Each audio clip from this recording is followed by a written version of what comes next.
Katoa. We are kicking off with the final part of our local water done well workshop. So you recall we had this yesterday. It's been a very long week, but we didn't quite manage to finish off the discussion. So we have already had the presentation in quite some detail. So I would just advise councillors to seek that on Stella. And where we're at in this discussion is now seeking the feedback from councillors on what your preferred option will be. So just to summarise that, the three options that have been presented to us so far is option 1, in-house council waters division, option 2, council-owned water organisation, and option 3, multi-council owned water organisation. So I think I might just at this stage check if the Chief Executive has any further comments to make, and then we'll seek your feedback. And this meeting is being live streamed. Thank you, Worship. Just might just frame the feedback that we're seeking from you slightly differently. So Council made a decision some time ago that the primary option would be an in-house council waters division, and that is certainly the starting point for us. We've done some analysis that is sustainable, and so that is a very logical starting point for this council and a good position for us to be in.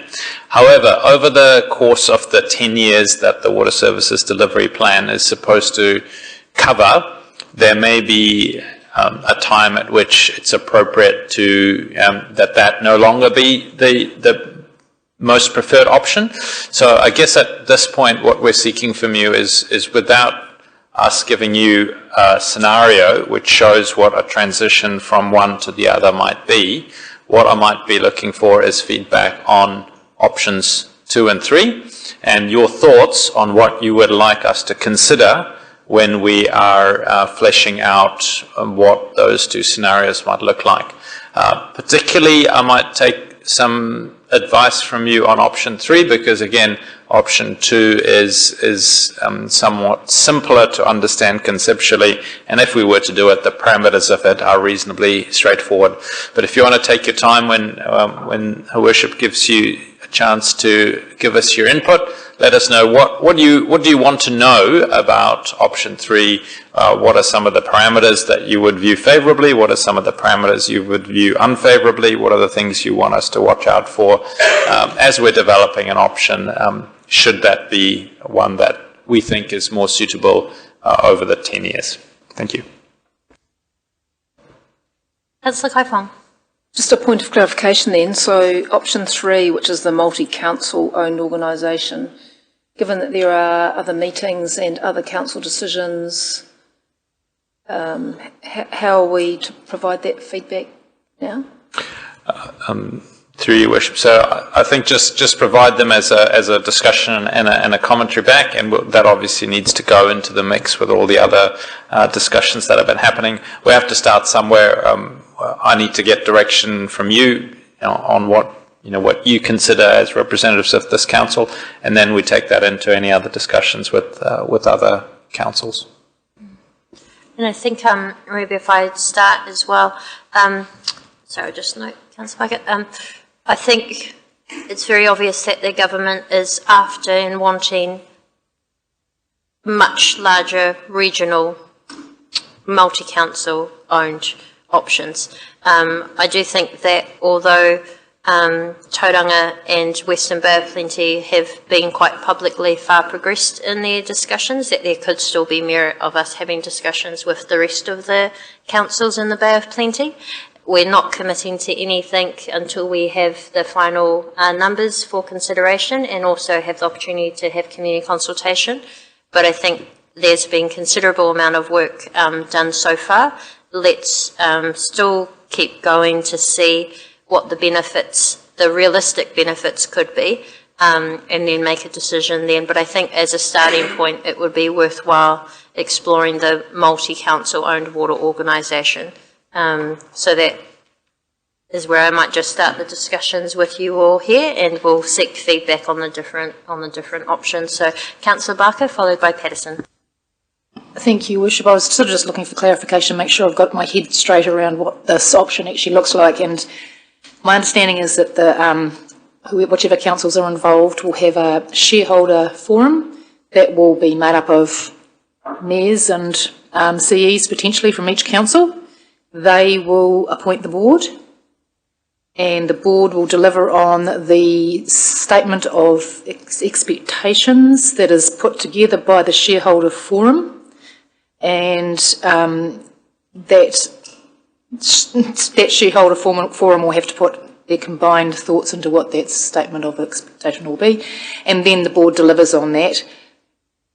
Can you explain further how the board, because the board will report back to the shareholder forum, and then how does it get back to council, if at all, in that loop? That's just for, and have I got that structure right?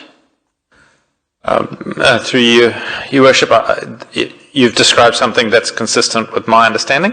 There is the question around how frequently that happens, how the shareholder forum operates. Those are up to the owning councils to decide. How frequently they come back is also up to the shareholding councils to decide, but it's not expected that those will be operational or executive decisions that are coming back to the shareholder forum and then therefore back to councils. They're expected to be broad strategic decisions at that level. Councillor Patterson.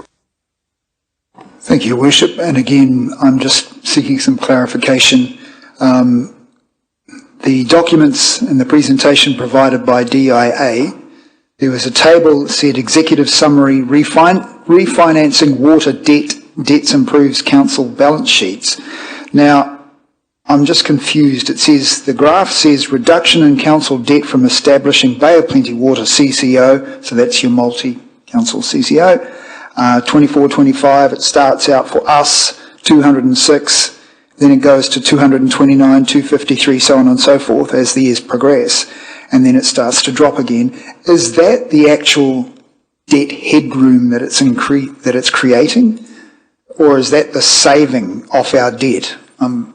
And then, because the next one it says debt headroom created, and then it goes 65, 74, 86, 97. So that's saying in that graph that that's the debt headroom. Am I reading that correctly? I believe you are. The first table is the reduction in council debt, but associated with the reduction in debt goes the reduction in revenue. Yes. And therefore what's reflected in the second table is the resultant debt headroom, reflecting remaining revenue, remaining debt, and therefore remaining debt headroom.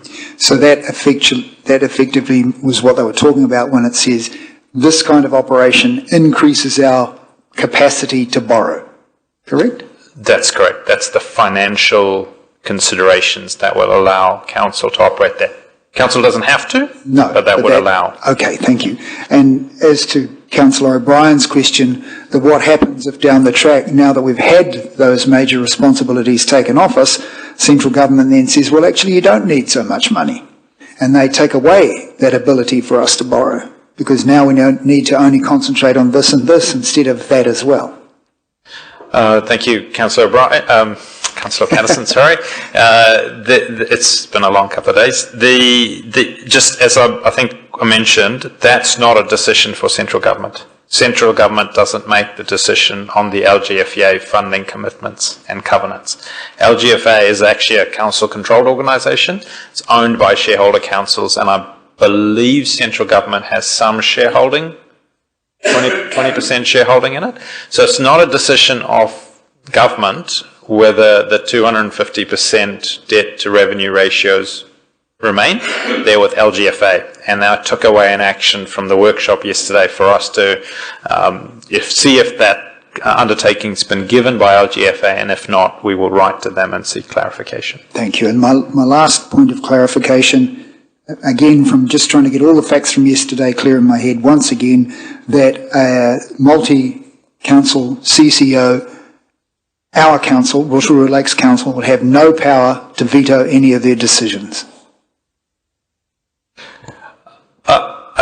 So, given that we haven't written a constitution, I think the general understanding is that's correct. It would not generally have the ability to veto. And it's similar to the discussions you've been having with Rotorua NZ and with Rotorua Airport, which are council-controlled organisations and have similar separation of governance and operations. Thank you. Councillor Barker. Another question of clarification. Going back to our presentation, there was a couple of graphs in there that talked about price harmonisation. Now, you said that in the first instance that won't be happening and that councils will be charging their own prices. But in reality, there could be a change to that potentially, and that could potentially be price harmonising. And the difference between whether we go with the whole bay and whether we go with just some of the bay is quite different in the difference it makes to our ratepayers. So that's just something I'd like to note, perhaps, is that when we combine with Tauranga and Western Bay of Plenty and the whole bay, we will experience a lift and potentially a lift in our prices if price harmonisation occurs. Is that an accurate reflection of those graphs? A couple of caveats. So I'd just like to correct that I didn't say price harmonisation wouldn't happen. This is not my CCO. It wouldn't be me making these rules. But certainly the legislation allows for price harmonisation to not happen. You're quite right in terms of the analysis of the figures. The average price, and therefore you can use that as a proxy for the uniform price, more closely tracks our own long-term price long-term cost in a full council CCO, particularly because we're one of the biggest players then. We are the biggest player. And then the other big one is Whakatane, if I recall correctly, which has a similar cost profile to us. Now, the caveats to that, as well as with the larger council model, is all of those figures are based on LTP. And as we've said, there are instances where LTPs of councils have deliberately pushed things out beyond the 10-year envelope, and we would need to reflect that in a detailed M&A type assessment before I would recommend to council that we sign up to any multi-council organisation. Councillor Waru. Tēnā anō koe te manukura.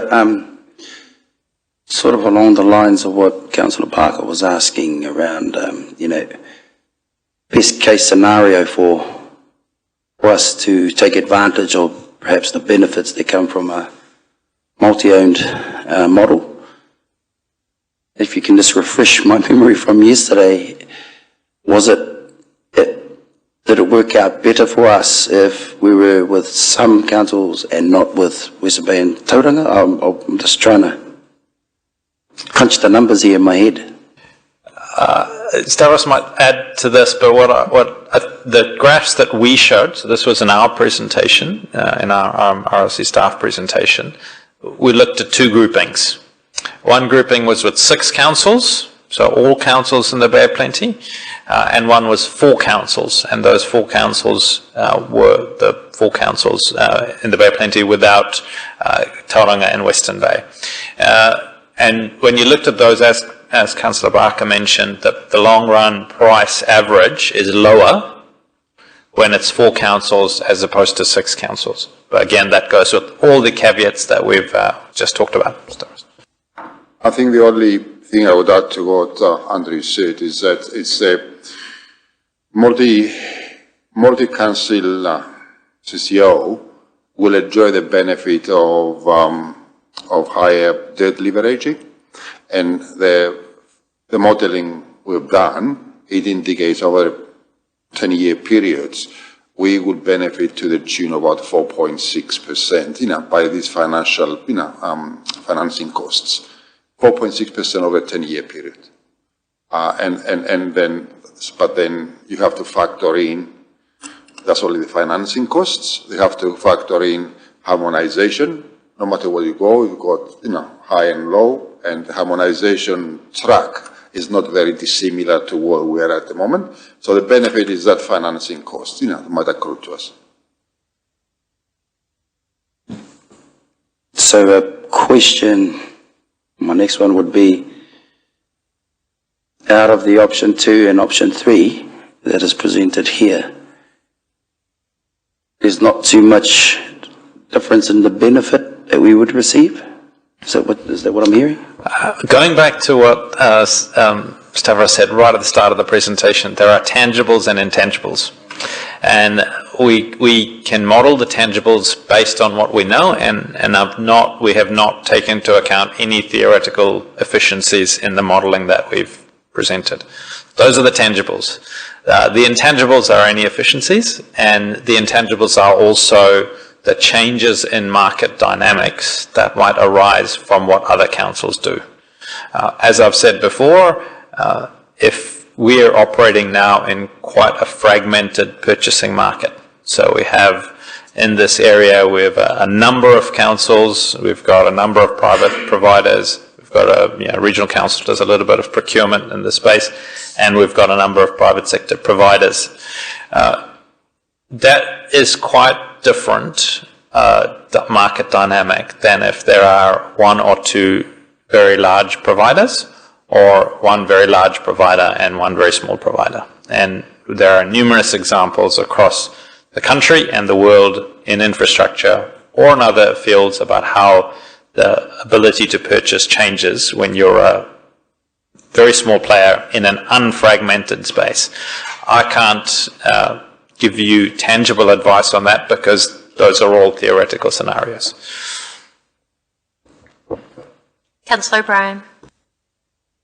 Thank you, Your Worship. Could I ask, I know the CE probably hasn't had a chance to sort of think this through option 2 into detail, but could I ask, I would assume that if we went for option 2 at some point, we would be insisting as the startup CEO starts up to say, you will use our computer systems, you will bill at the same time as us, and we'll just transfer the money over like we used to do for regional council till they decided to improve things.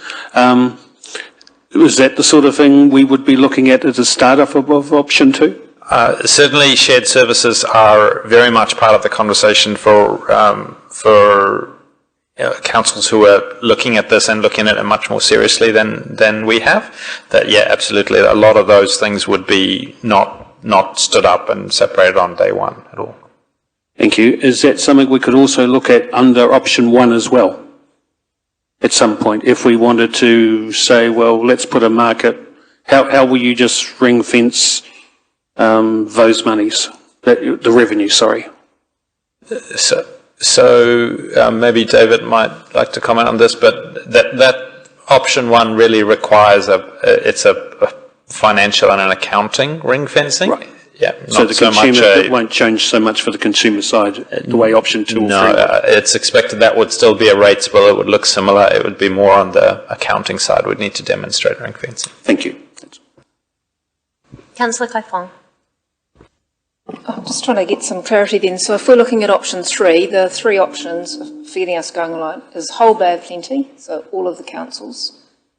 It potentially could be us and the Eastern Bay of Plenty councils, or it could be us and the Western Bay of Plenty councils. Are they or some other iteration of that? But that's probably the main groupings or suggested groupings.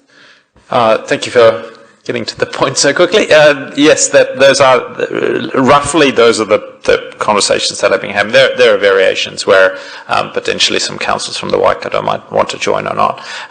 What I'd say the flip side of that is I think it's not unreasonable to say if Rotorua, Tauranga and Western Bay were part of the same CCO, it's unlikely that the rest of the Bay would have the scale to stand up their own CCO. And so that effectively one of the last options you described collapses into the first one.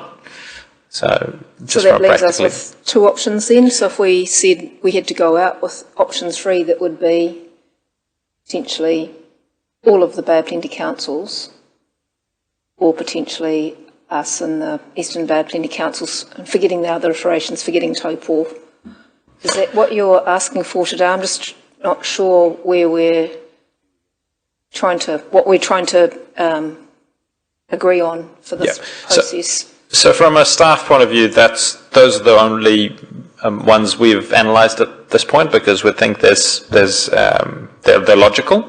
But if there are others, or if there are any other questions you've got about those combinations, or any preference for one or the other, then it would be good to hear that because that helps me from a staff level and Worship from a mayoral perspective to take those into broader conversations.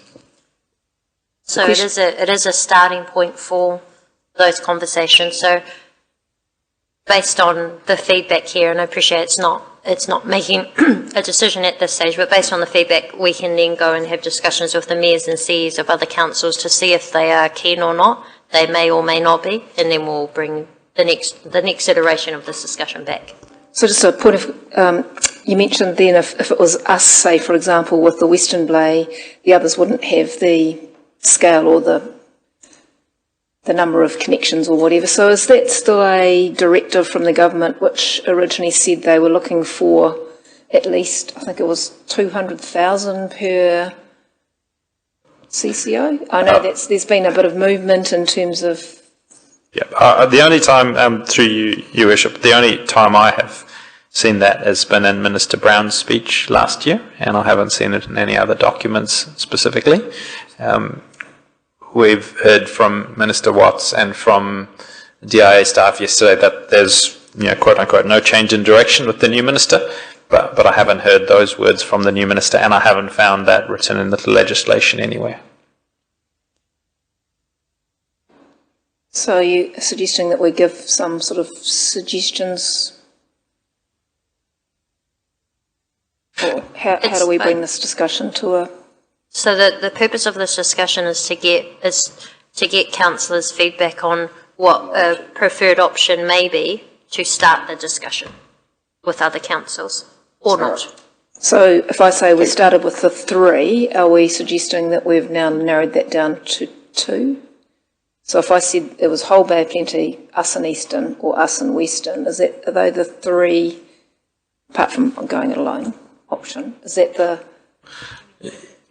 Well, I don't know what I'm just trying to... Yeah, so if I can try and answer that, I think that's fundamentally true, but what I was saying is that actually those 3 probably simplify into 2, because if a suggested model is us in the Western Bay, that probably then turns into a whole of Bay anyway, because it's unlikely that the rest of the Bay of Plenty would have the scale to stand up on. So I think it comes down to effectively 2 options. One is Rotorua Eastern Bays, or all of Bay of Plenty. Those are the 2 logical groupings. Would we not want to keep the door open for both of those options, given that we still don't know where the other councils sit, so it's very difficult for us here? Yes, so that's why I suggested the multi-council owned water organisation, and then from there we'll go have the discussion and see what councils are realistically open to it, and then we can come back. I guess if it's fine to progress with 2 options, but if councillors are giving me a direction that you definitely don't want one, then that also helps because it narrows down the number of conversations we need to have. So if you're not ready to do that, great, but if you're ready to do that, then by all means let me know. So I hope you're understanding, but both myself and the Chief Executive, before we have any discussions with any other councils, we need to know, number 1, would you like us to talk with any other councils? Number 2, is there any council you specifically wouldn't like us to talk to? So at the moment, my suggestion is we should be looking to work with other councils, but now we'll seek your feedback on if you have an alternative view, or definitely yes, definitely no to certain ones. So we'll go Councillor Brown, Waru, Lee, and then Patterson. Thank you, Madam Chair. So I had some questions or observations, but if we want to just go to that, I think it's wise to have 3 options on the table at this stage. My preferred option is 1. Does that answer your question? Yeah. So just have in-house council waters division, so... Yeah, that's my third option is one, but having three options on the table at this particular junction is a wise move, I think. Keeps the options open. And I had some questions about the advantages versus disadvantages as we've laid them out in the paper here. I'm not sure that they're true, but we can maybe get to that at a later point. Thank you. Councillor Waru. Okay, te pai kana just hold my whakaaro. Councillor Lee. Thank you, Madam Chair. Option 1, simply because it provides better democratic accountability and better control for us. So I'm not enthused about option 3 and slightly less unenthused about option 2. I have an outstanding question from yesterday, if I may, concerning this business of debt levels 280% versus 500%. Where in particular does those two numbers come from? They come from the LGFA. LGFA, the funding, okay. Thank you. Thank you. Councillor Patterson.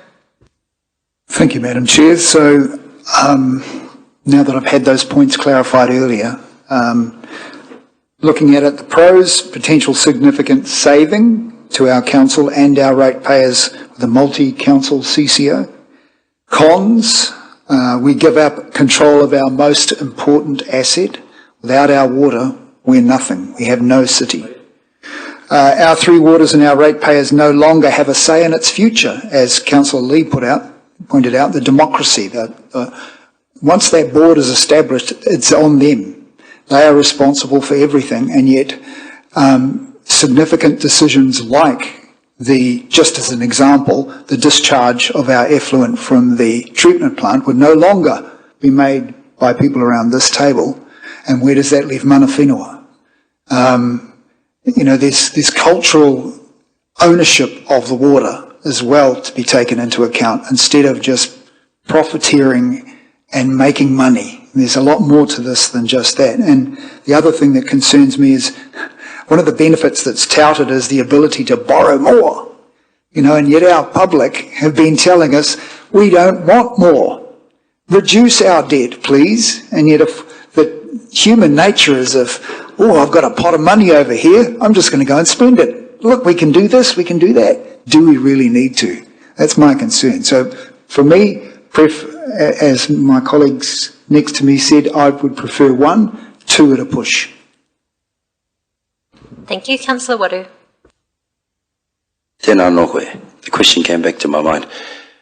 Out of these three options, might be to you, Andrew, or Ross, I suppose the financial benefits of each option, in an overall sense, which one, as a ratepayer, would be, I suppose, more favourable, in your opinion?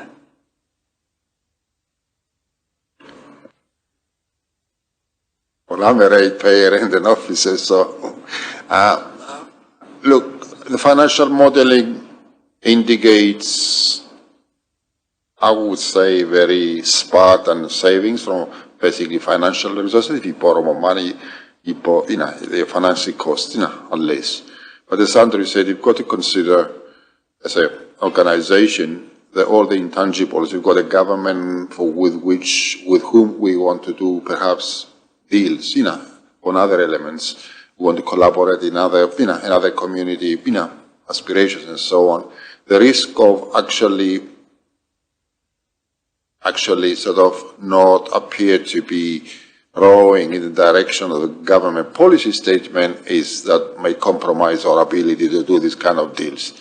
And that's what I said in my introduction yesterday. The intangibles require some wisdom and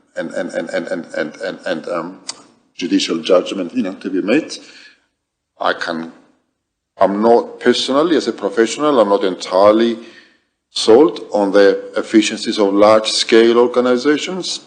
I can tell you a lot of examples that is not materialized, but as an organization, we have to read the room too, and you have to be able to make some decisions, not purely on the three waters, but on other tangible activities, you may want to consider. And that's my only opinion. It's an opinion. It's not even advice. It's just an opinion. That's what I'm saying. Thank you. If I can, so my opinion is that if it was very clear, and if I could give you a straight answer on that for the next 10 years, I would. The challenge we've got is there are scenarios under which any one of those three delivers significantly better benefits for the customers. So if the rest of the Bay of Plenty went and set up a CCO and it was a disaster and it cost them a lot of money and they blew a lot of money on integration costs, IT systems, we'd look back and say, hey, we were really wise to leave it in-house.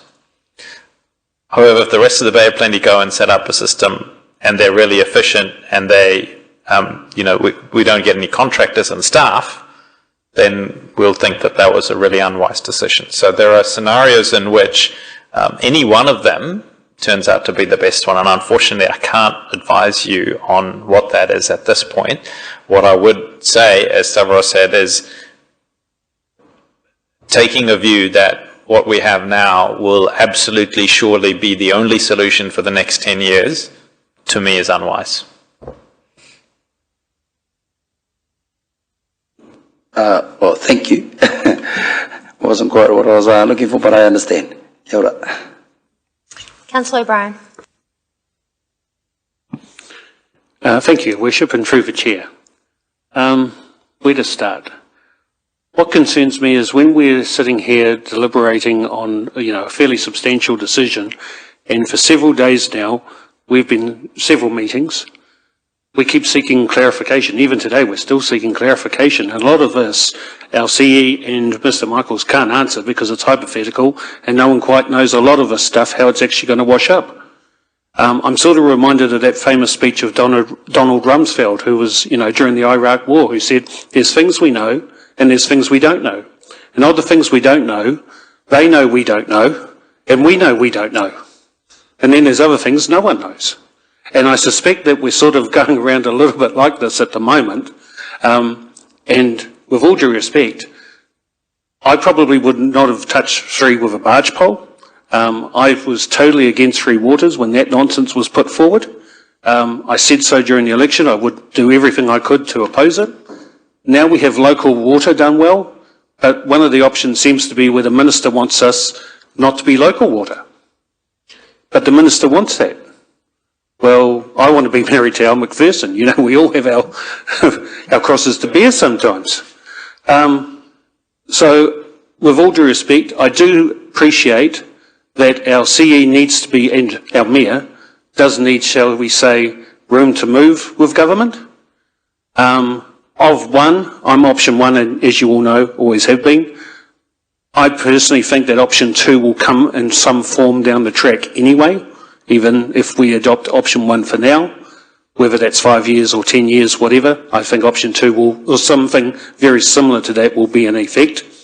So I'd be happy personally for option one as my preference, but if it allows Her Worship, in the Mayoral Forum tomorrow, but also with the government and our CE to be negotiating, for me it should be 1 and 3. One's my preference, but I think 3 should be an option, because if the government is telling us it's better to at least be at the table talking to them, rather than them saying, sorry, we've made a decision without you.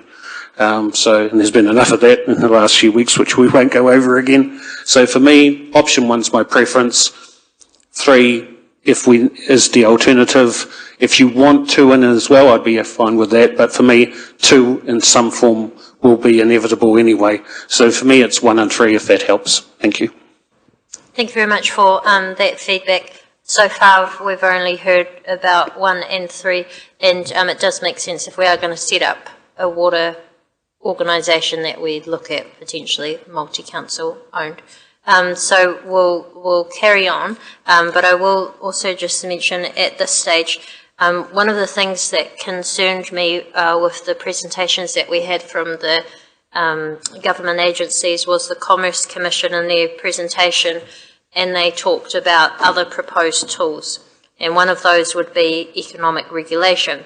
And in that, they talk about having revenue thresholds. So from 2026 up until when necessary, they will have the powers to set minimum and maximum revenue thresholds to issue clear expectations, I'm quoting this now, to providers regarding what level of revenue needs to be collected for investment in and operating of water infrastructure.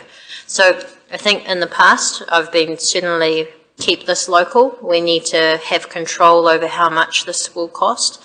What I'm concerned is that the government direction through the proposed tools is ensuring that there will be a minimum set on whatever entity, organisation, council, to ensure that sufficient investment is being undertaken, so that councils can't artificially keep it low, is the way I can summarise that.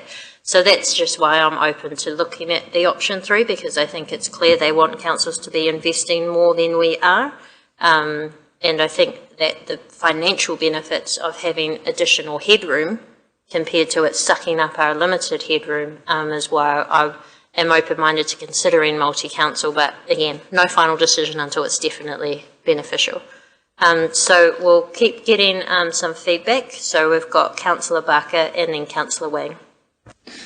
Thank you, Mayor Tapsell, and you've articulated very clearly some of the difficulties and challenges we have because we don't know what tools are going to be used and how they're going to be used by the Commerce Commission or by any of our regulators for that matter, because things will change. It'll be a moving feast with Taumata Arawai and their standards and various, and the DIA no doubt as well. So I, like Councillor O'Brien, have been fairly vocal about keeping waters local and didn't really like the Three Waters model. So a preference would be option 1, but with all the other factors in mind, particularly about the changes that potentially can happen in the purchasing environment. We don't have any idea about that either. Leaving options open to go with other councils, a multi-owned council organisation, at least investigating that option is a preference of mine, and preferably on the smallest side of things with the, I was going to say Eastern Bloc.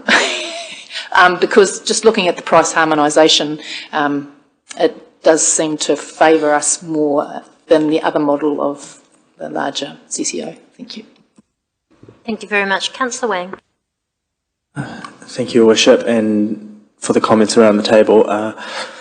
My preference would be for option 2. I do agree that, your comments before, and actually some of Councillor O'Brien's comments as well.